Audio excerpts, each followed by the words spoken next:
Hello my fellow nerds! Welcome back to another tutorial on how to write autistic people. So the last video was about what not to do. And remember how I said that the biggest thing was to not go down a checklist of every single autism symptom and to write autistic traits from a neurodivergent point of view? Well, this video will be how to incorporate those symptoms and how to write them from a neurodivergent point of view.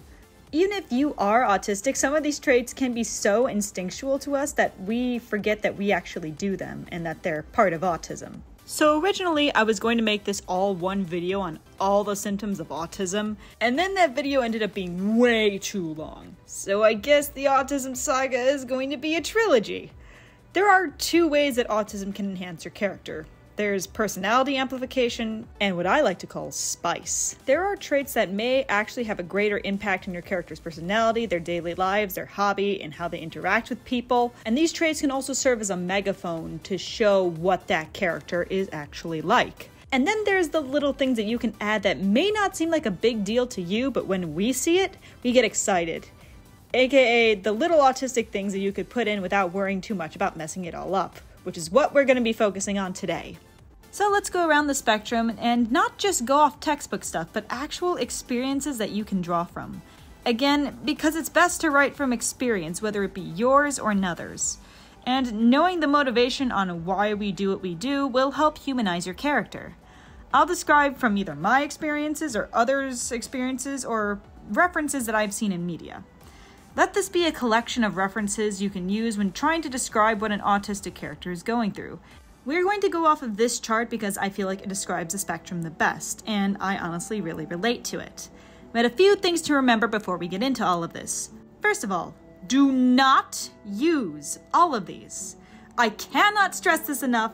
Do not go down a checklist of autism symptoms and just stick them all in there.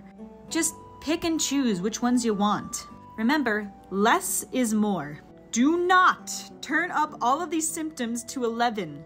We can experience these symptoms at different frequencies. Some people have sound sensitivity so bad that they have to wear noise-canceling headphones in public because they get overwhelmed. I just get mildly annoyed and can eventually tune it out if I stay there long enough. Symptoms and their intensity can change over time.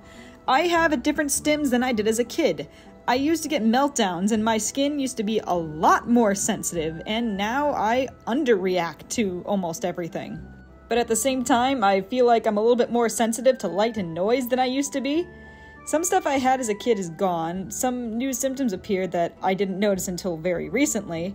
Just like how blonde hair fades darker over time, autism can also change. The majority of these symptoms are involuntary. In almost all cases, we don't realize that we are doing all of this. I don't really consciously do any of this. Sometimes we may be aware that something is going on, but it's not something that we can just suddenly decide to do. And most importantly, neurotypical people can have some of these symptoms too, just at a lower intensity, frequency, or number. So for the neurodivergent people worried about writing a neurotypical character as accidentally autistic, don't worry too much about slipping up. They go through some of the same things that we do. Now let's get to these symptoms, what they are, and how to write them. Stimming is a very important part of autism, but it is also the most misrepresented aspect of autism. So let's fix that. Stimming is a repetitive movement or noise that people may use to help regulate their emotions and cope with overwhelming situations. When I stim, most of the time, I don't realize I'm doing it. I will subconsciously bounce or hum or sing or bite my hands or fidget with a pen, clear my throat. There's also some that happen that I can see but I can't stop, like rolling my eyes, squeaking, moving my fingers in circles. It doesn't even have to be an overwhelming situation. Sometimes it just happens when I'm sitting down at home writing and then I suddenly can't stop and then I'm suddenly spitting on my screen. My throat hurts from squeaking. And if I try to stop it, there's like an internal force in me that makes it so uncomfortable that it almost feels painful. Or I'll get like a sudden wave of panic or something. And this will happen when I'm at home writing something I love to do. Cryptos-B1 describes it a lot better than me. It almost feels like you've been hit by metaphorical lightning. You feel the energy and the urge go through you until you find somewhere to put it, which is the stim behavior. And if you're expected to keep it inside for a long time, it physically hurts sometimes. Exercising, flapping, holding yourself steady in a car or up against objects, repeating an action, etc. are all ways to make that lightning go away. Music may have been a crappy film, but that first song and the lyrics hit so hard and actually gave me a small glimmer of hope for about 2 minutes. Because Oh Body describes what I feel very well. Sia should have just made an autism album. This is partially why people who say they want autism kind of piss me off. This shit isn't fun. It isn't cool, it isn't an aesthetic, it's something I have to deal with daily, and it sucks ass. I do not know anyone who enjoys stimming. It's necessary to get rid of that internal electricity, but it's not something I would excitedly do, or God forbid, film myself doing. It's something done as a response to an unfavorable situation or overstimulation, or when we have excess energy, not something we do for fun. But in all seriousness, don't harass people you think might be faking it. They very likely could have something else that requires different techniques or treatment that has been mistaken for autism, or maybe they were recently diagnosed and are trying to figure out what is a part of autism and what isn't. Or they are actually autistic and have a horribly messed up in getting their point across. You know, like we tend to do. And that's okay. When you're autistic, it is the natural course of your fate that you will post cringe. Just know that this kind of behavior isn't how the majority of us stim. Do some people stim like this? Maybe. I know we're all very different, but does anyone I know stim like this? No. And I'm not trying to be mean here, but I also want to clear up a lot of misconceptions surrounding stimming, because I want to make it very clear that it's not something we intentionally do. And I feel like videos like these kind of confuse people, or worst case scenario, that lead people to believe that we do these things on purpose just because we want to. I would say when writing an autistic character, maybe start with subtle stims. Mention them offhand, like character starts bouncing when listening to you, or start singing softly as you start off on your quest. Or maybe they're just sitting there rolling their eyes and then they quietly apologize afterwards. Or they're casually rocking back and forth or fidgeting with an object. Use it not as a focus, but as a filler or a flavor in a paragraph, unless the purpose of your medium is about acceptance or how to better understand autistic people. Then a stim being misinterpreted and getting them in trouble could be something you could use. Very subtly, if you pay attention in Oshinoko, you see Abiko kind of rocking back and forth. That is stimming done right. A lot of us really don't like this aspect of autism. It can be exhausting and embarrassing, so please tread carefully here. This is when autistic people have heightened, or in some cases, lowered sensitivity to things. Most likely, this is in the form of heightened senses. Most commonly, it is sound sensitivity. I don't really have this, except my skin can get incredibly itchy at times. Like, my boyfriend's beard can brush up against my skin, and I have to scratch. And if that happens frequently, I get irritated. Some of us are sensitive to food textures, so we may be picky eaters. I have this with some foods like tomatoes, but yet somehow I love the texture of moving octopus tentacles. I'm normally the opposite of most autistic people here because I need bright colors and loud music to pay attention, because I guess this is a case where my ADHD is more powerful than my autism. As a result, I'm going to let Reddit explain it better. Overstimulation can cause anxiety, headaches, eye fatigue, and it can make you feel very uncomfortable and very tense. It's not like we have super senses. Well, for some of us, everything is louder, but it's not like I use my super hearing to overhear conversations of people talking shit about me. Instead, it's more like the fire alarm isn't just annoying, it's a loud noise that sends a shockwave from my ears throughout my entire body to where it kind of internally hurts, and then I am just filled with that electricity. An example of this done bad is Rory from The Predator. He can't stand the dogs barking, but explosions are fine. A good example would be Quinny from Heartbreak High. See how we see the causes of the small sounds that lead to her being overwhelmed, and how it just slowly builds up? Perfect scene, 10 out of 10. This is about body movement, and very often we do not realize that we are doing it.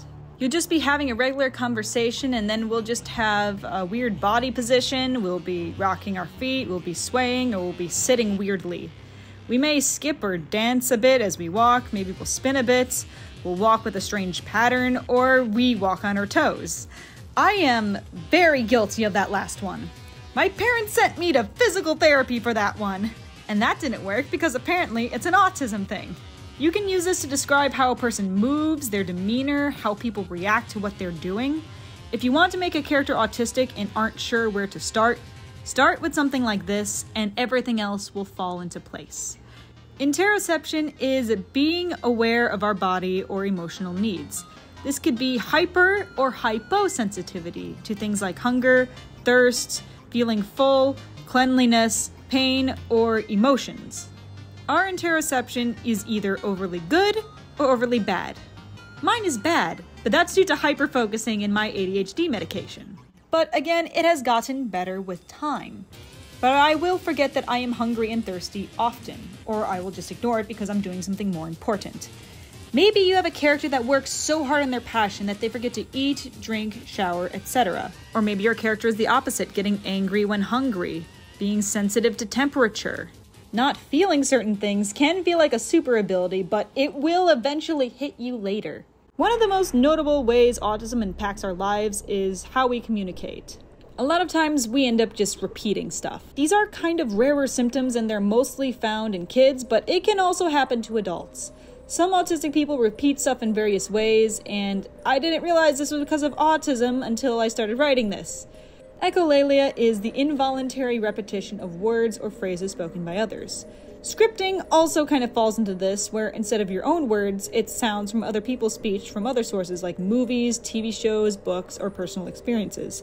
Echopraxia is the same thing, but with actions like picking up something that someone else just picked up. It works similarly, so I'm grouping them together for the sake of time. There are different reasons for doing things like this. One may be a result of masking. My brain will see what words, phrases, and movements are acceptable amongst my peers and will tell me, hey, if you want to be cool, do this, or saying this is socially acceptable. But most often, it's something that just involuntarily happens. It's Never Lepto describes it very well. It's a processing delay when I'm distracted or doing something else, repeating the last few words of a statement back to the person speaking. So if someone comes up to me while I'm typing and says, did you want to grab coffee after this? I'm likely to respond with coffee after this while my brain catches up to the question or statement. This can also lead to accent mimicry as well, where you can unintentionally mimic someone else's accent, which can lead to a lot of rough situations. Maybe your character is preoccupied by something and says something slight or unconsciously. It can be a nice subtle nod you could use once or twice, but it isn't that common of a symptom. Polylalia is similar to echolalia, causing people to involuntarily repeat words, phrases, or syllables that they just said. You can pause here to read some examples. A subtle mouthing of words that were just spoken will be enough if you're writing this. Again, it's not a very common thing that happens. But I thought I'd put it here because these terms often get misused a lot. Now, eye contact, this is a lot more common. A lot of us can't do eye contact without feeling uncomfortable. For me, my brain starts to wonder, am I staring too long? Do my eyes look okay? Do I look mad? Am I creeping this person out? Or there's just this strained feeling in my body that keeps telling me that I've stared for too long and it makes me physically uncomfortable until I break away. When I am looking at someone in the eyes for an extended period of time, I'm normally enduring all this inner electricity to do that. So normally it means something very important. Very, very rarely have I not felt anxious while looking into someone's eyes. And that is how you write an autistic romance. Body language is very simple. Our body language doesn't reflect societal expectations of body language. That's why we loved it when interviews went remote. I don't think I could ever handle an in-person interview. We may cross our arms, break eye contact, roll our eyes, briefly look somewhere else during your conversation, all while being deeply invested and excited in you and what you have to say. Basically, our body language doesn't really reflect what we feel, so you should ignore it entirely when you are talking to us. Abed from Community seems stiff in a lot of his scenes, even when he's perfectly comfortable.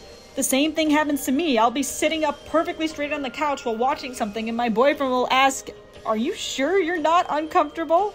when I feel totally fine. Tangential conversation is a train of thought of the speaker wandering and showing lack of focus. Basically, ADHD, going on a tangent and being like, what were we talking about again? Oh yeah, trains! The ADHD autism combo is a common one. it's because my brain suddenly decides, oh, I should probably tell you about this before I forget. Or this is really important for you to understand to get to my next point, and then it goes too far. I see a lot of mistakes when writing this where people will switch to the topic to something completely different for no reason. Sometimes ADHD will make me do that, but it's not really often. When we do randomly switch the topic, it's because the original topic reminded us of a new topic that we want to talk about. But there is some connection between the two, even if it is a stupid one. For example, say I'm talking about how much I love Doritos, and suddenly I'm talking about Harvard. How did I get there? Well, I've been saying the word Doritos a lot, which kind of rhyme with Cheetos. Which reminds me of this one Steven Universe meme from about 10 years ago about Jasper. Jasper from Steven Universe is also known as the Big Buff Cheeto Puff. Which reminds me of another meme where she gets punched by Lapis, and that was accompanied by This Is Gospel by Panic at the Disco. One of their concerts, Brandon Urie changed the lyrics to, "If you love weed, let's go smoke," while passing around a blunt on stage. In Magical Singers in high school, we sang a song called Toss the Pot and made a bunch of weed jokes about it all the time. And on one choir trip, we went to Boston and performed at Harvard. And now we're talking about Harvard.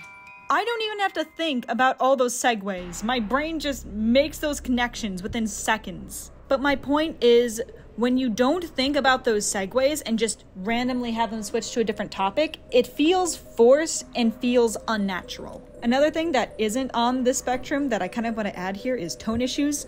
We can say things in a tone that sound completely different than what we want them to mean. I used to have a huge problem with this, and you can see this in my very, very early videos when I sound angry when I don't mean to. You may ask, if these aren't supposed to be too bold and are just small little things, why bother putting them in? Why should they matter? Well, when it comes to autistic representation, seeing small little things that we also do makes us feel seen. When I first saw my autistic friend walking on his toes, that's when I first realized, oh, that's an autistic thing, not a physical thing. I was 26. Sheldon's special interest helped my parents understand and accept me more. Or when I see characters info dump, I see a part of myself that validates that I'm not weird or rude. I'm just autistic. And other people do this too. Small symptoms like this may be a spice to you, but could be something that makes another person feel seen or normal. Take a look at Abiko Samejima from Oshinoko. The parts that aren't spice and that are a bit bigger, it amplifies parts of her character. And the little things add spice that people like me can see and go, oh my gosh, I feel that so hard. Next time, I'll discuss what traits actually have a greater impact on your character's personality and lives, and how certain aspects of their autism can amplify their personality and make their character more interesting. Not to say that none of these traits do that, but when writing these traits, I wouldn't make them a big focus unless it's a very special situation. Well, there you have it. Several different examples and experiences to draw from when portraying symptoms of autism. I will be leaving further references in the links in the description, but until then, keep on studying.